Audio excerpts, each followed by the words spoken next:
Scam artists are stepping up their game. This time, they're taking advantage of those using PayPal to sell things online. And Jennifer Lukey is live in the studio tonight to tell us more. And Jen, these crooks always have an angle. What's this one? Right. I feel like that's all we're talking about is scam artists. But after these crooks get whatever it is that you're selling online, they file a complaint with PayPal about the item. And you're trying to figure out what's going on.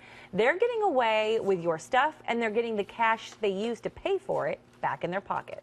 The internet is a great way to buy and sell almost anything, even a car bumper. That's what Mohammed Iqbal thought.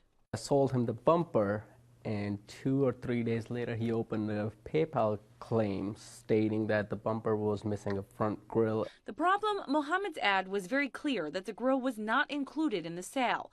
The price tag was for the bumper only. Still, he was prepared to make it right since he wanted to maintain his good status on PayPal. Send me the bumper back, and once I receive the bumper, I'll give you the money back.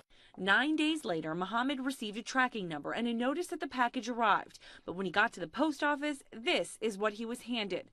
Clearly not a car bumper. He knew something wasn't right, so he contacted postal inspectors. It was basically a race. What the scammer was hoping was that he could deceive Mohammed into returning the money before Mohammed figured out there was no bumper en route.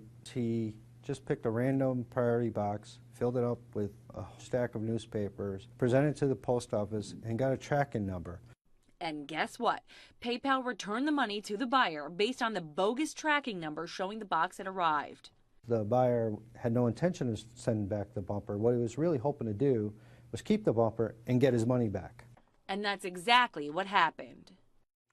Now, Mohammed did end up filing a fraud report with PayPal, but he's in the process of going back and forth trying to get some money back. But what can you do to prevent this type of thing? Unfortunately, there's not a whole lot. The first thing you should do is review a buyer's eBay profile and be skeptical. If there are no other comments or negative ones, you may want to consider selling to that buyer. Liz.